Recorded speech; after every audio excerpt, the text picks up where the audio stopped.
अस्सलाम वालेकुम, आदाब नाज़रीन। तलख्तुन शीरीन के ताज़ा शुमारे में एक बार फिर हम आपकी खिदमत में हाजिर हैं, एक नई तख्लीक के साथ और दो मोतबर शख्सियात के साथ जो इस तख्लीक पे बात करेंगे। हमारे साथ आज हैं वादी के खुशबू शायर, बहुत खूबसूरत तबसरा निगार जनाब गुलजार जाफर साहब, और हमारे साथ जुड़े हैं उस्ताजुल असातिज़ा, बहुत बहुत बड़े शायर, बरसगीर की नामवर आवाज जनाबे जुल्फिकार नकवी साहब। हमारे पास जो गजल आई थी जिसपे ये दोनों शख्सियात आज गुफ्तगू फरमाएंगे, मैं उसकी किरत करती हूँ ताकि इनके लिए मैदान साफ हो, राह हमवार हो, और फिर मैं आगे और इनके बीच से हट जाऊंगी। गजल कुछ इस तरह से है कि मेरे मुहित ये किस महवरे निगाह में हूँ, मेरे मुहित ये किस महवरे निगाह में हूँ, जहां भी जाऊं नए जुल्म की पनाह में हूँ। सदफ शनास मुझे सरसरी नजर से न देख, सदफ शनास मुझे सरसरी नजर से न देख, बहुत हकीर मगर आयते फलाह में हूँ। बुझी बुझी है मेरे जुगनू की वो झिलमिल, मैं चांदनी का मुसाफिर शबे सियाह में हूँ। वो जिसके इश्क में गिरकर उभर सका न कभी, मैं खुश नसीब उसी चाहकन की चाह में हूँ। किसी नजर से मेरा दाग दिल नहीं गुजरा, किसी नजर से मेरा दाग दिल नहीं गुजरा, 1000 साल से दूदे चिराग राह में हूँ। मुझे तो चाहिए है मन तेरा मकान नहीं, मुझे तो चाहिए है मन तेरा मकान नहीं, वगरना शौक से अपनी दिले तबाह में हूँ। सुरूर वस्ल से चाहा था मुत्ता, लेकिन तमाम उम्र गमे हिज्र के निगाह में हूँ। ये गजल आई थी हमारे पास। हम चाहेंगे कि जनाब गुलजार जाफर साहब पहले इस गजल पे बात करें और उसके बाद हम आएंगे जनाब जुल्फिकार नकवी सर की तरफ। बिस्मिल्लाह कीजिएगा सर। बिस्मिल्लाहिर्रहमानिर्रहीम। जम्मू कश्मीर मराज कमराज एकेडमी के सभी मुतल्लिकीन और इस प्रोग्राम को देखने वाले, बिलखुसूस आज के प्रोग्राम की जो होस्ट हैं हमारी मोहतरमा बहन मसरूफा कादिर जी, आप सब की खिदमत में मेरा प्यार भरा सलाम। एकेडमी का मैं तहे दिल से शुक्रिया अदा करना चाहता हूं कि एक बार फिर उन्होंने ये मौका फराहम किया मुझे इस पुरविकार प्लेटफॉर्म पे आके अपने तासुरात जाहिर करने का। और मेरी खुशी ये भी है कि तलख्तुल शीरीन का ये शुमारा मैं पहली बार अपनी बहन मसरूफा कादिर जी के साथ रिकॉर्ड ये कर रहा हूँ, लाइव कर रहा हूँ। आपका शुक्रिया सर, और मेरे लिए बायसे सादत है। नवाजिश नवाजिश। जहां तक आज की इस तख्लीक का ताल्लुक है, मैंने जब ये गजल पढ़ी तो अजीबो गरीब किस्म के तासुरात ने मेरे मन को, मेरे जहन को घेर लिया। एक एहसास ये हुआ कि जहां से ये तख्लीक उभरी है, वो जहन, वो शऊर, वो दिल वाकईतन एक हसास और एक पुरख्याल और एक तजुर्बाकार शायर है।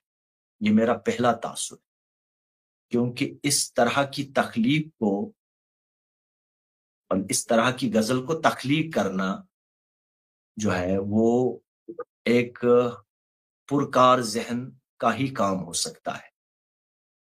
इस गजल की कई सारी खूबियां हैं, जैसे कि इसमें इस्तेमाल किए गए अल्फाज और उन अल्फाज का रचाव और उन अल्फाज की तरतीब और उन अल्फाज का आहंग, ये सब अपने आप में एक कारी को घेर लेते हैं, एक कारी को अपने साथ बहा ले जाते हैं।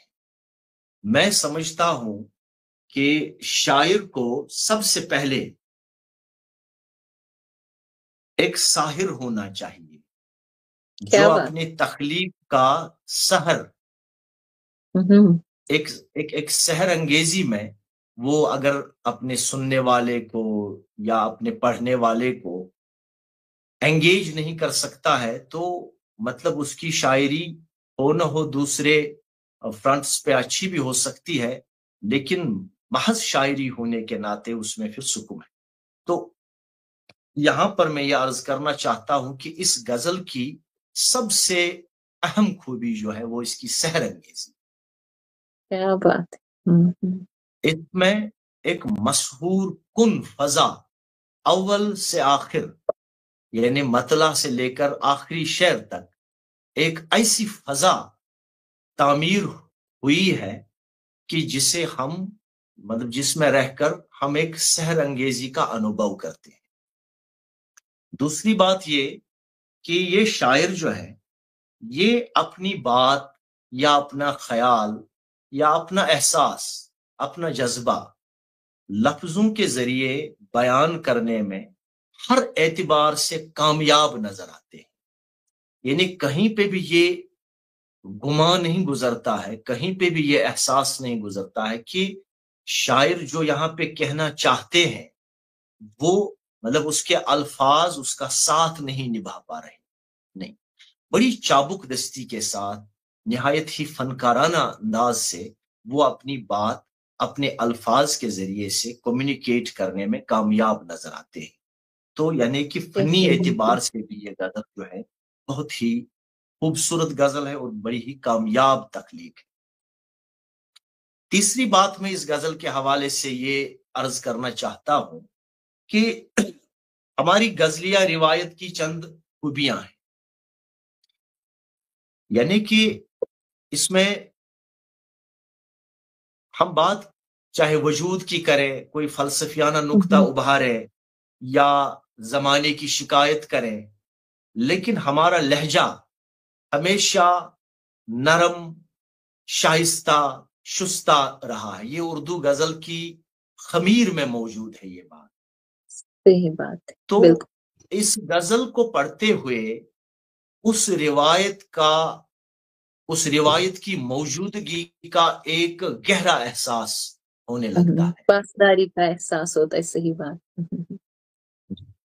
ایک گہرا احساس موجود ہے اس روایت کا کہ جس میں ہم نے چاہے زمانے کی شکایت کی ہو، ہمارے اساتذہ نے چاہے تلخ باتیں ہی کیوں نہ کہی ہو، زندگی کی تلخیوں کی داستان سنائی ہو، لیکن ان کا لہجہ ہمیشہ وہ جو پروین شاکر نے ایک مصرع کہا تھا کہ مجھے اس وقت وہ یاد نہیں آ رہا ہے، خیر، تو مطلب لہجہ ہمیشہ اردو غزل کا نہایت ہی شستہ رہا ہے، نہایت ہی نرم رہا ہے، نہایت ہی شائستہ رہا ہے۔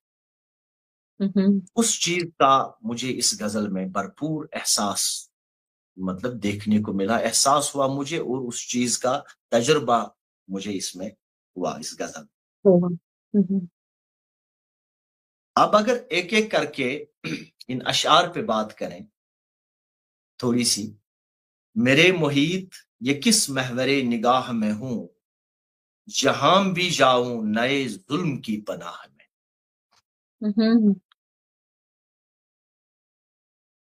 پہلے ہی شعر میں جو نقطہ یا جو عنوان انہوں نے ٹچ کیا ہے وہ اپنے آپ میں ایک بڑا عنوان۔ اس شعر کو پڑھتے ہوئے قاری یہ طے ہی نہیں کر پا رہا ہے کہ یہ انسانی وجود کی بات ہو رہی ہے یا مطلب کلی طور پہ اجتماعی طور پہ انسانی وجود کا ایک فلسفیانہ مسئلہ ابھارا جا رہا ہے کہ یا شاعر کی اپنی ذات اس میں جلوہ گر ہے۔ بہرحال شاعر نے اگرچہ اپنا ذاتی تجربہ ہی اس میں بیان کیا ہو، لیکن جو لہجہ ہے، جو ٹون ہے، اور جو لفظوں کی اٹھان ہے، جو لفظوں کا انتخاب ہے، وہ اس طرح کا ہے کہ یہ پوری انسانی زندگی کو اور انسانی نفس کو रिप्रेजेंट कर रहा है ये शायर। एक देखिए कि महवर व मुहीत को किस तरह से पिरोया गया है। महवर और मुहीत तो तकरीबन हमारी हर फलसफियाना रिवायत में एक मरकजी नुक्ता रहा है। और फिर आगे ये कि जहां भी जाऊं नए जुल्म की पनाह में हूं। अब ये जुल्म कौन सा है, किस जुल्म की तरफ इशारा कर रहा है, इस बात को मतलब यहां पर एक इबहाम है, लेकिन ये इबहाम भी मानी खेज है। ये इबहाम भी मानी खेज है कि वाजिया तौर पर यह बयान नहीं हो रहा है कि किस जुल्म की तरफ इशारा है। क्या ये वो जुल्म है जो जिंदगी जीते हुए हम सहते हैं, या ये वो जुल्म है जो खुद जिंदगी है। जैसे कि मैं यहां पे ये अर्ज करना चाहूंगा ताकि थोड़ी सी वजाहत हो जाए कि जिंदगी के हवाले से एक बड़ा नजरिया रहा है जबरी और कदरी नजरिया, कि हम जबर कद्र के इस खींचा तानी में ही जी रहे हैं। क्या मतलब हम मजबूर महज हैं, या हम मुख्तार हैं, या क्या है? तो ये एक ऐसा अनएंडिंग क्वेश्चन है जिसका जवाब देते हुए हजारों फलसफी गुजर गए, लेकिन ये सवाल अभी तक तिश्ना तलब अभी है। तक सवाल ही है। इसका जवाब आज तक मतलब नहीं तय नहीं हुआ है।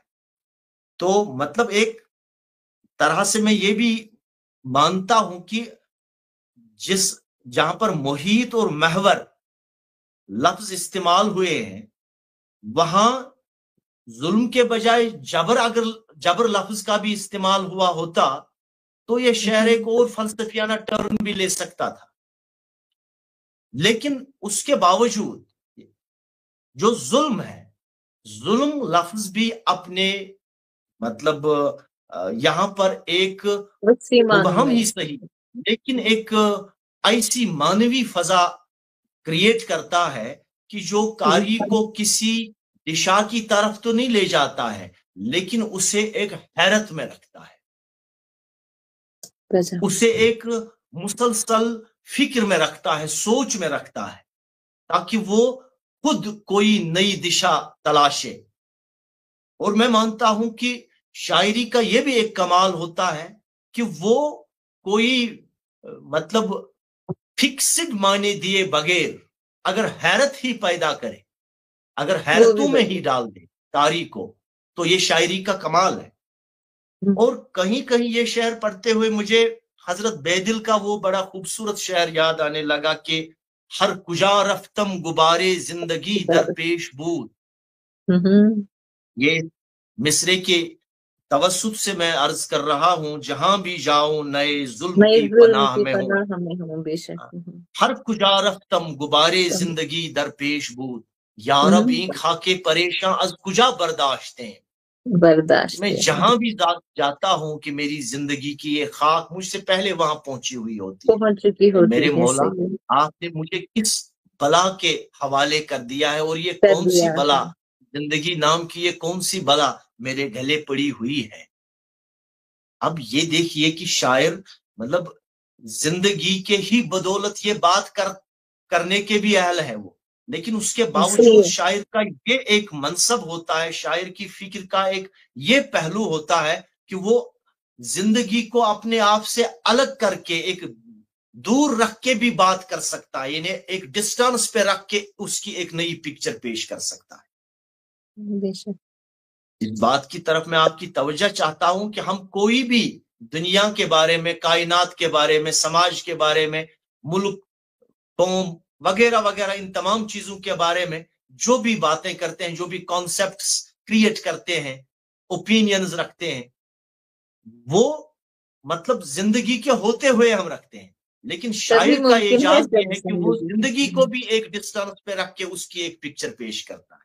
जैसे कि हर कुजा रफ्तम गुबारे जिंदगी दरपेश हो, मैं जहां जाता हूं मुझसे पहले जिंदगी की पहुंच चुकी। तो बहरहाल ये शेर शायर की फलसफियाना फिक्र की गमाजी करता है, उसकी बुलंद ख्याली की निशानदेही करता है कि ये शायर न सिर्फ शायरी के बल्कि इंसानी फिक्र के जो रमूज असरार हैं उनसे वाकिफ और शनासा मालूम होते हैं, तभी ये महवरो मुहीत की बात कर सकता है और तभी ये अपने आप को उस महवरो मुहीत में और जिंदगी के मतलब उस जुल्म कहें या जबर कहें अपने तजुर्बे के साथ नुमाया हो रहा है। यानी इस एक शहर में मैं ये अर्ज कर सकता हूं कि यहां शायर एक कायनाती फिक्र में, एक आफाकी फिक्र में होते हुए अपनी इनफरादियत कायम रख सका है। यानी अपनी इनफरादियत समेत वो इस कायनाती फिक्र में नुमाया हो रहा है, जो उसकी फनकारी की निशानदेही करता है। और ये शहर बहुत ही आला किस्म का शहर है मेरी राय में। अब ये देखिए, सदफ शनास मुझे सरसरी नजर से न देख, बहुत हकीर मगर आयते फलाह में। फलाह में हूँ। इस शेर का एक एक लफ्ज ये दावा करता हुआ नजर आता है कि शायर बात कहने के ढंग से, बात बनाने के हुनर से पूरी तरह वाकिफ भी है और उस पर एक कुदरत रखते हैं। यहां मैं अर्ज करना चाहता हूं, खुसूसन ये मसरूफा जी अच्छी शायर है, वो जानती हैं इन चीजों को कि शायरी सिर्फ इस चीज का नाम नहीं है कि हम क्या कह रहे हैं। बिल्कुल सही। वो तो दूसरे तरीकों से या जो दूसरे जनर्स हैं उनसे भी कहा जा सकता मतलब है वो बात मतलब अदा होती है। लेकिन शायरी की खुसूसियत यह है कि बात कही कैसे जाती है, कैसे जाती है, इसका अंदाज क्या है, इसका अंदाज क्या है, इसका तरीका क्या है, इसका लहजा क्या है, कहा क्या गया है, उससे ज्यादा इस चीज पे फोकस होता है कि कहा कैसे गया है, उसका मेथड क्या है। तो यहां पर शायर का जो पोइटिक मेथड है, उसका जो लिसानी बर्ताव है, लफ्जों की तराश खराश है और लफ्जों का मतलब लफ्जों को इस्तेमाल करने का जो हुनर है और बात को खूबी के साथ, नुदरत के साथ, एक इम्तियाजी अंदाज के साथ बयान करना, वो मतलब ये सारी चीजें इस एक शेर में नजर आती हैं कि सदफ शनास मुझे सरसरी नजर से न देख, बहुत हकीर मगर आयते फलाह में। तो मतलब किससे मुखातिब हो रहे हैं कि आप शनासा हैं, आप सदफ शनास हैं, उससे मुझे इनकार नहीं है, लेकिन मुझे हकीर जानकर सरसरी नजर से मत देख। मुझे अपने छोटेपन का या हकीर होने का एहसास तो है, लेकिन देखिए यहां पर एक जो होता है ना कि शेर में जब हम शेर का मतन पढ़ते हैं, शेर का टेक्स्ट पढ़ते हैं, तो हमारी तवज्जो अक्सर लिखे हुए अल्फाज पे होता है, जबकि शायरी का एक मतलब जब हम मानी अख्ज करने की बात करें, वहां पर शेर के अनसेड पर फोकस करना बहुत जरूरी होता है। जो शायर ने शऊरी तौर पे या गैर शऊरी तौर पे अन कहा या अन कही छोड़ा है, तो वो अनसेड बहुत ही इंपॉर्टेंस रखता है, बहुत ही अहमियत का हामिल होता है हमेशा जब भी हम किसी मतलब शेरी मतन की किरत करते हैं। यहां पर एक अनसेड ये है कि आप सदफ शनास हैं, हो सकते हैं, लेकिन जब आपने मेरी तरफ सरसरी निगाह से देखा, यानी मेरी अहमियत को आपने बगौर नहीं देखा, मुझे हकीर समझकर आपने नजरअंदाज किया, तो आप सही मानों में सदफ शनास नहीं हो सकते, क्योंकि हो सकते। आपने सिर्फ मेरा जाहिर देखा, लेकिन मैं अपने अंदरून से वाकिफ। जाहिरन हकीर होने के बावजूद मेरे बातिन में एक मतलब यहाँ पर ये जो लफ्ज इस्तेमाल हुआ है ना, इसकी खूबसूरती के सामने मेरा हर लफ्ज मतलब मुझे लगता है कम जैसा पड़ रहा है। आयत फलाह, बहुत लफ्ज हकीर आयत का मगर आयत इंतखाब फलाह। और उसे फलाह के साथ जोड़ना, ये कमाल है। ये बहुत ही मैं मतलब फनकारी समझता हूँ, हुनरमंदी समझता हूँ इस शायर की। मुझ में जो शय पोशीदा है, मुझ में जो अजमत पोशीदा है, उस पर आपकी नजर नहीं गई। गई ही ये नहीं सदफ है। शनास से मुखातिब होकर कहते हैं। तो गो आपने कि आप सदफ मेरा शनास हैं। हकीर जाहिर देखकर मुझे नजरअंदाज कर दिया, लेकिन हकीकत यह है कि मतलब मुझ में एक अजमत पोशीदा है। तो दरअसल जो एक आपको वही नजर ही मजमून नहीं है। के हमारा मतलब अंदरून और बीरून क्या होता है, हम हमारा बातिन और हमारा जाहिर। लेकिन जिस अंदाज से इन्होंने, इस शायर ने ये बयान किया है, वो बहुत ही लुभावना है और वो दिल नशीं भी है और फिक्र अंगेज भी। अब मुझे लगता है कि मैंने शायद ज्यादा वक्त ले लिया, एक दो शेर की तरफ और फिर जुल्फकार साहब बात करेंगे। मुझे तो चाहिए, चाहिए है मन, तेरा मकान नहीं, वगरना शौक से अपने दिले तबाह में हूं। तबाह में हूँ। यहां भी जिस तरीके से, जिस अंदाज से, जिस निराले अंदाज से इन्होंने बात की है कि मेरा हदफ, मेरा मकसूद असल में दिल में जगह बनानी है, मन में जगह बनानी है, मकान में नहीं। ताकि बात सादा है, मजमून सादा है, लेकिन इसका तर्ज बयान जो है वो बहुत इज़हार बड़ा खूबसूरत है और वो खूबसूरत है। बहुत निराला है। वगरना मुझे क्या जरूरत है, अगर वो नहीं मिलता है तो शौक मेरा से अपना अपनी दिले दिली तबाह, वो तबाहशुदा ही क्यों काफी ना था। हो, लेकिन वो मेरा अपना है, मैं उसमें ठीक हूं, मैं उसमें खुश हूं। हाँ, ऑप्शन ये है, अगर वो मिलता है तो ठीक है, वरना मुझे अपना मतलब इस तरह से दिले तबाह को उसकी शिकायत नहीं की है। वरना एक मतलब रिवायत उसको यह है कि अपना हम दिले मस्कन तबाह की या पजमर्दा दिल की शिकायतें लेकर बैठते हैं। लेकिन यहां पर शायर दिले तबाह को एक अजमत देते हुए नजर आते हैं, यानी कि ये एक तरह से रिवायत से इनहिराफ है।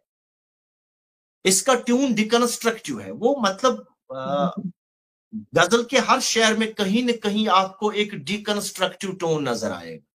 ये कमाल है, यानी कि जहां हम शायरी में बरती हुई उन स्टीरियोटाइप्स को कहीं न कहीं तोड़ते हैं, कहीं न कहीं उन शेल्स को फाड़ कर बाहर निकलकर एक मतलब एक नई मानवी दुनिया तामीर करने की कोशिश करते हैं। उसका एक इंदिया कहीं पे हल्का, कहीं पे गहरा, लेकिन इस गजल में वो मौजूद है। मौजूद है। एक और शेर जिसकी तरफ मैं ये इशारा करना चाहूंगा, हाँ, बुझी बुझी है मेरे जुगनुओं की वो झिलमिल, मैं चांदनी का मुसाफिर शबे शबे सियाह सियाह में। में हूं।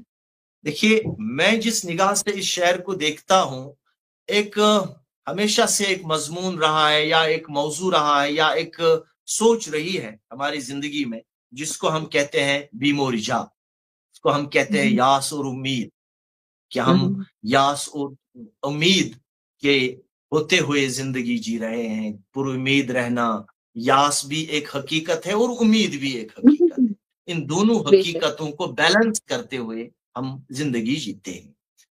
उस बीमो रिजा को, उस यास और उम्मीद को यहां पर उन्होंने किस तरह से, किन मतलब वाकईतन शायराना लफ्जों में शायराना जामा पहनाकर पेश किया है, ये बहुत ही खूबसूरत है। मेरे जुगनुओं की झिलमिल बुझी बुझी है, यहाँ मतलब देखिए अलामतें और इस्तारे कैसे मतलब कंस्ट्रक्ट किए हैं खूबसूरत अंदाज अपनी में बात को, construct। एक सादा सी बात को, एक हजार बार कही हुई बात को इस तरह से बयान किया है जैसे लग रहा है कि ये बात पहली बार, इस तरह मतलब ये बात पहली बार हो रही। और एक और चीज, हर एक शहर में उन्होंने अपने अपने जाती तजर्बे को, हाथ से जाने नहीं दिया है, यानी जिसको हम कहते हैं वारिदात, इनका एक एक शेर उनका जाती तजुर्बा है पहले, और फिर वो सफ़े करतास पर आता है। ये असल शायरी है, जहां हम अगर जग बीती भी हो, लेकिन वो आप बीती के रास्ते से होनी चाहिए। सही है, बिल्कुल अगर सही। शायरी में अपनी जात मौजूद नहीं है, अपना जाती तजुर्बा नहीं है, तो फिर हम कमेंट्री कर रहे हैं, हम शायरी थोड़ी कर रहे हैं। मुस्तफा जी शायद मेरे साथ इस बात पे इत्तेफाक है। अगर आप बचा मेरी फरमा रहे गजल, हैं, बिल्कुल मेरी सही नज्म फरमा। में मैं नहीं हूं, जमाना तो है, समाज तो है, लेकिन मैं कहीं दिखाई नहीं दे रहा हूं अपनी जात के साथ, अपने जाती तजुर्बे के साथ, तो शायद ये कमेंट्री है शायरी वजह का। हाँ, उसमें सही। जाहिरी तौर पे शायरी के वो सभी लवाजिमात तो होंगे, लेकिन शहरियत वाली शायरी उसमें मौजूद नहीं। तो उस हवाले नहीं से है। ये कि इनके यहां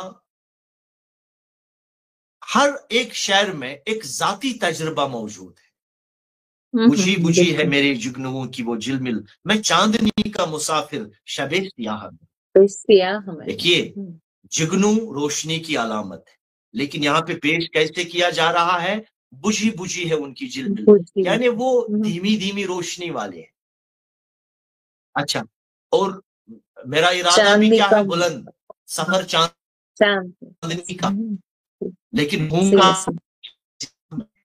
शबे सियाह में रोशनी और सियाही इस भवन को इस तरह से मतलब एक मुतहरिक तस्वीर बनाकर पेश किया है।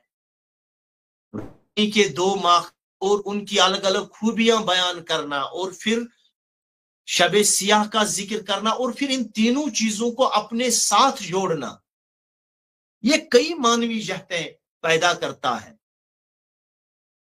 तो मतलब कुल मिला के मैं ज्यादा वक्त अब नहीं लूंगा, शायद मतलब अभी जुल्फकार साहब को भी बात करनी है। इस गजल के हवाले से मैं ये तासुरात रखता हूं, ये ख्याल रखता हूं कि ये बहुत ही मंझे हुए शायर हैं, बहुत ही अच्छे शायर हैं, शायरी से वाकिफ हैं, शेर फहम भी है, सुखन फहम भी है, और मतलब ये कि सुखन बनाना भी उनको आता है। इस गजल के लिए दिल की अमीर गहराइयों से दाद तहसीन।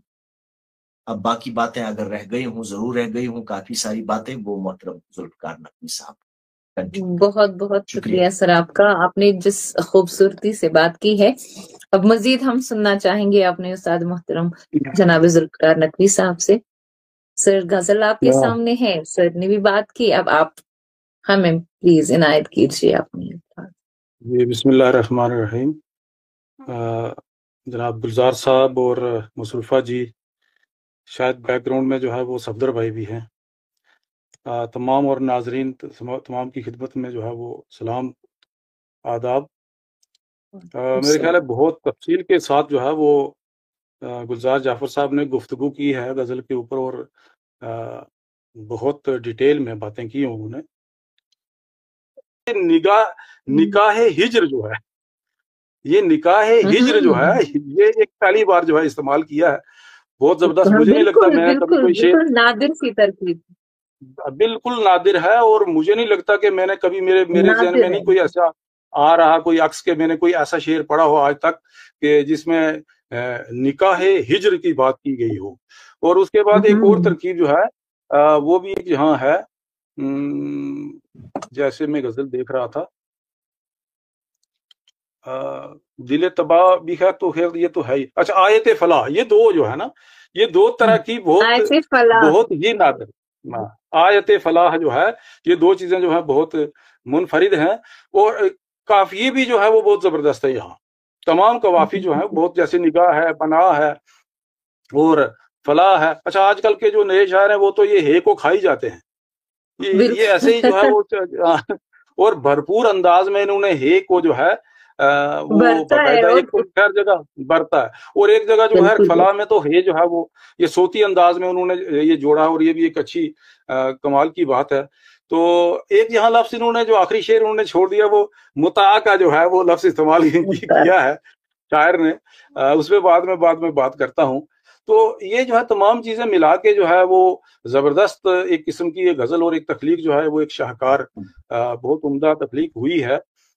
ہاں دیکھیں ایک بات تو وہ ایک مسلمہ حقیقت ہے کہ آپ ہر چیز جو ہے اس میں گنجائش رہتی ہے تھوڑی سی اس میں اصلاح کی اور اس میں تھوڑی سی بہتری کی، لیکن آج کا جو شعری تناظر اس میں اگر دیکھا جائے منظرنامہ جو ہمارے ارد گرد ہے تو اس میں یہ بہت ہی اونچے درجے کی تخلیق ہے، اور یہ شاعر محترم قابل داد ہیں اور تبریک و تحسین ہیں۔ یہ جہاں میں کہہ رہا تھا بات کے محرومی کی بات ہے، تو یہ بجھی بجھی ہے میرے جگنوں کی وہ جھل مل، میں چاندنی کا مسافر شب سیاہ میں۔ آپ دیکھیں یہ یہاں انسان ظاہر سی بات ہے اسے سب کچھ تو ملتا نہیں ہے، جو بھی وہ دل سے چاہ رہا ہوتا ہے اس کی ساری خواہشات پوری تو ہوتی نہیں۔ انگریزی میں کہتے ہیں کہ the fulfillment of every desire gives birth to a new desire۔ تو وہ یہ ہوتا ہاں جی، تو وہ یہ ہوتا ہے کہ یہ یہاں بھی ایک کشمکش کے اس عالم سے گزر رہا ہے تخلیق کار کے بھائی میرے جگنو جو ہے وہ چاندنی کا مسافر، اور پھر ہے تو چاندنی کا مسافر لیکن شب سیاہ میں ہے، اور جگنو بھی جو ہے وہ جلمل ہی کر رہے ہیں، لیکن اس کے بعد بھی جو ہے وہ ایک پختہ ارادہ اور مصمم ارادے کے ساتھ وہ مسافر جو ہے وہ اپنی منزل کی طرف جو ہے گامزن ہے۔ اور یہ بھی ایک بڑی زبردست بات ہے کہ ایک مطلب حوصلہ افزا بات ہے کہ بھئی ہمیں ایسا رہنا، شاعر جو ہے وہ بات اپنی کہہ رہا ہوتا ہے، وہ لوگوں کو ترغیب دے رہا ہوتا ہے، مطلب اس طرف اپنی منزل کو حاصل کرنے کے لیے ایک جو ہے ترکیب اور ایک تربیت جو ہے وہ کر رہا ہوتا ہے قاری کی اور ہمارے نوجوانوں کی کسی نہ کسی انداز میں، لیکن اسے وہ سمجھنے اور درک کرنے کی بات ہے ساری۔ تو اسی طرح جو ہے وہ اب آپ دیکھیں کہ یہ جو ایک شعر ہے وہ جس کے عشق میں گر کر ابھر سکا نہ کبھی، میں خوش نصیب اسی چاہکن کی چاہ میں ہوں۔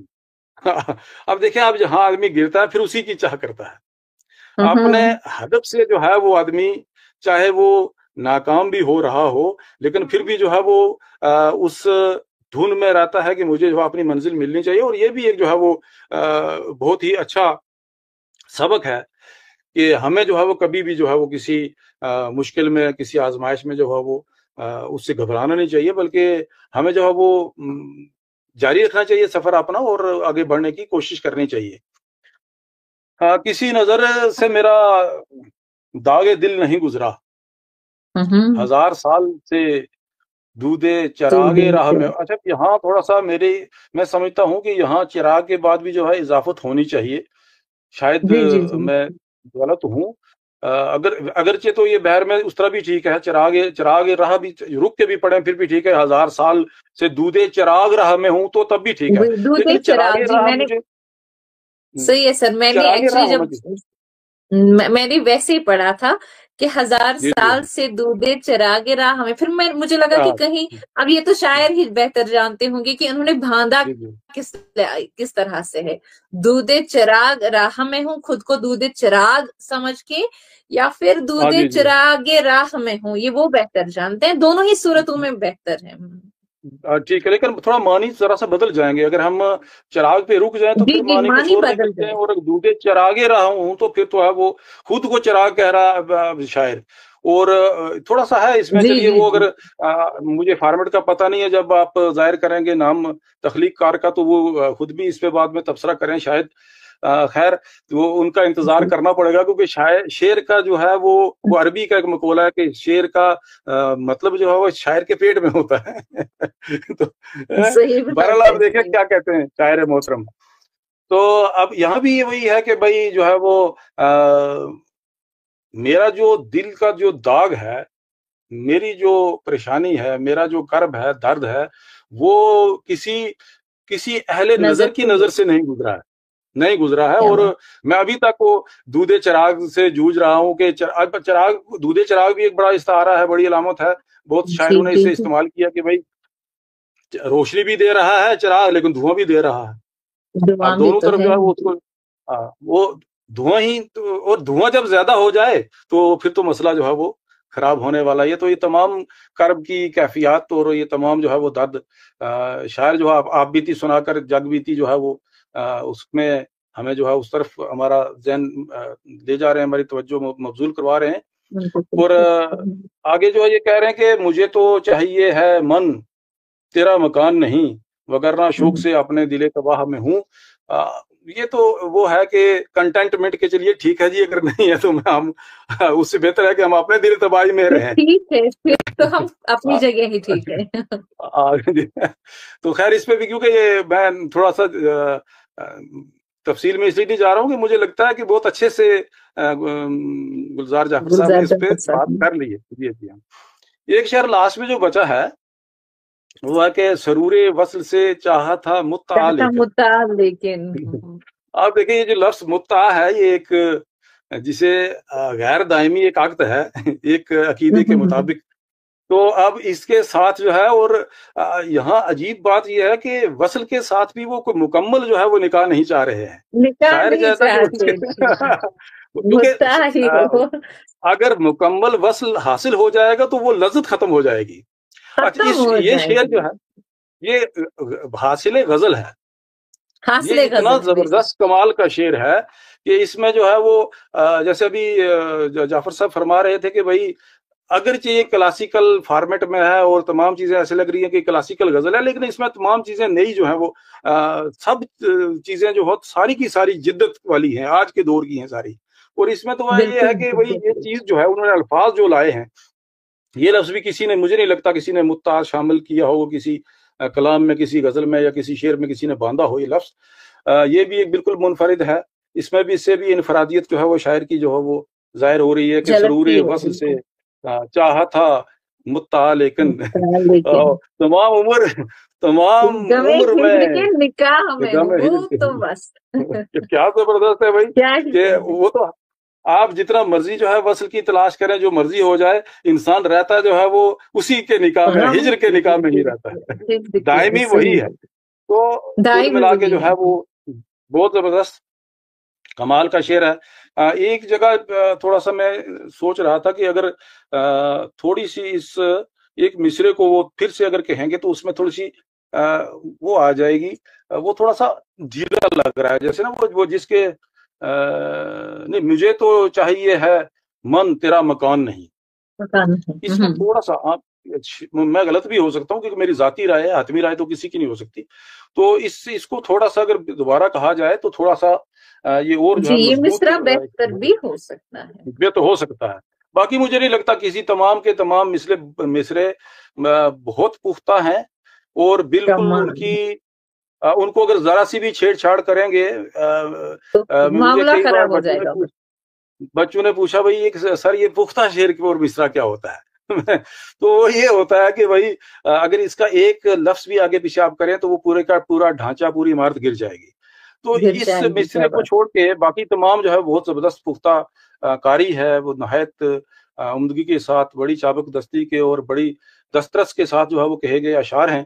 آخری شعر کے لیے ایک بار پھر جو ہے وہ داد.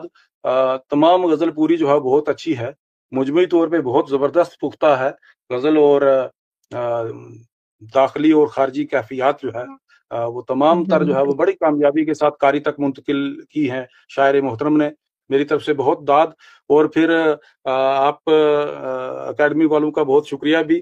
پتہ نہیں مجھے کیسے میں آج کل تھوڑا سا ریٹائرمنٹ کے بعد ٹائیفائڈ ہو گیا تھا تو تھوڑا سا علیل بھی رہا ہوں، تو دوبارہ سے کام کرنے کی مکمل شفا عطا کرے اللہ تعالی. آمین آمین. تو کام کرنے کے موڈ میں ہوں، دوبارہ سے پھر شروع کریں گے انشاءاللہ. آپ سب کو پھر شامل کریں گے اور آپ کے ساتھ بھی شامل ہوتے رہیں گے. بہت شکریہ مجھے جوڑنے کے لیے. میری طرف سے آپ سب کا بہت شکریہ. اور شاعر محترم کی خدمت میں ایک بار پھر داد. گلزار صاحب نے بہت اچھا تبصرہ کیا، انہیں سن کر بھی مجھے بہت اچھا لگا. بہت ہی باریک بینی کے ساتھ جو ہے ایک باریک نگاہ ہے ان کے پاس، اور اچھے سے انہوں نے جو ہے فن پارے کے اوپر جو ہے وہ اپنی بات رکھی ہے، اور مجھے لگ رہا تھا کہ اب یہ اگر اسی تفصیل سے اس پہ بات کرتے رہیں گے تو گھنٹہ ایک لگے گا، لیکن جی ہاں، تو جی تو بہت اچھے، آپ سب لوگوں کا بہت شکریہ، تھینک یو ویری مچ. آپ کا شکریہ سر، کیونکہ آپ جو کسی شخص کو، کسی ادارے کو، کسی ذات کو دے سکتے ہیں سب سے زیادہ قیمتی چیز تو وہ وقت ہے، اور وہ آپ نے دیا. ہم آپ کے شکر گزار ہیں سر. اور شومۂ قسمت کے ہمارے گلزار جعفر صاحب، پتہ نہیں کیا مسئلہ ہے انٹرنیٹ کا، تو وہ ہم سے نہیں جڑے رہے ابھی تک، حالانکہ ان کا یہاں پہ ہونا بنتا تھا اس وقت، کیونکہ مجھے ان کا ریئیکشن دیکھنا تھا سر. واللہ میں نے نا جب یہ غزل پڑھی تھی، خود مجھے کہا گیا تھا کہ اب یہ کل بات ہوگی تو اس طرح سے ہے، چونکہ آج کالج میں بہت کام رہتا ہے، آپ جانتے ہیں کہ حالت کیا ہو گئی ہے سر، لہٰذا میرا، لیکن آج شام کو ہی نا میں اس کو دیکھ رہی تھی سر، مجھے اسی طرح سے جب میں نے یہ آخری شعر پڑھا نا، میں چونک گئی ہے اس طرح سے کہ کس خوبصورت انداز میں متا. پھر یہ ہنسی بھی آئی کہ کیا ہے، تو یوں تو لگ رہا ہے کہ بڑے شاعر ہیں، لیکن کیا چلبلا انداز ہے کہ سرور وصل سے چاہت تھا متا، لیکن تمام عمر میں ہجر کے نکاح میں ہوں. کیا خوبصورتی ہے، کس طرح سے الفاظ کا برتاؤ کیا ہے. تب میں سوچ رہی تھی کہ کیا ہی غزل ہو سکتی، واللہ نہیں معلوم تھا کہ ان کی غزل ہے، جیسے کہ ہوتا ہے وصل کے ساتھ بھی جو ہے، وصل کے ساتھ بھی جو ہے وہ مکمل جو ہے وہ رابطہ نہیں وہ چاہتے، وہ بھی چاہتے ہیں یہ مدعے کی طرح رہے، اور یہ زبردست بات ہے. پھر لیکن بات اس لیے جی میں اسی لیے چاہتی تھی کہ گلزار جعفر صاحب ہوں یہاں پہ، کیونکہ مجھے پورا یقین ہے کہ ہم میں سے ابھی تک کسی کو نہیں معلوم تھا کہ یہ غزل کن کی ہے.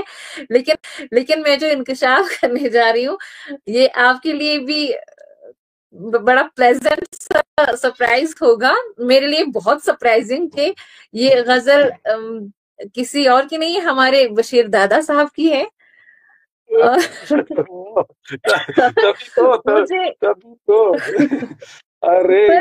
یہ کہیں نہ کہیں نا میں ان کی طرف ایک بار، واللہ ہی ایک بار میرا دھیان ان کی طرف گیا، پھر میں نے سوچا نہیں، وہ کیوں اس میں اپنی غزل دیں گے، شاید وہ ہمیں اس قابل سمجھے نہیں. مجھے آپ کو تو خیر ماشاء اللہ آپ کو تو بہت مانتے ہیں، لیکن اللہ کا شکر ہے کہ ہمیں یہ غزل یہاں پہ ایک تو سننے کو ملی، اور آپ نے گلزار جعفر صاحب نے اس قدر خوبصورتی سے کیا کہنا دادا صاحب کا. جی دادا جی کی غزل ہے، اور پھر وہ ابھی کوئی میں نے زیادہ پتہ نہیں بول دیا ہوگا، دادا صاحب کے شاعر نہیں ہوگا. میں یہ ریئیکشن میں نا گلزار جعفر صاحب کا بھی دیکھنا چاہتی تھی، بٹ شکر ہے وہ دیکھ رہے ہوں گے، اب دیکھیں گے انشاءاللہ.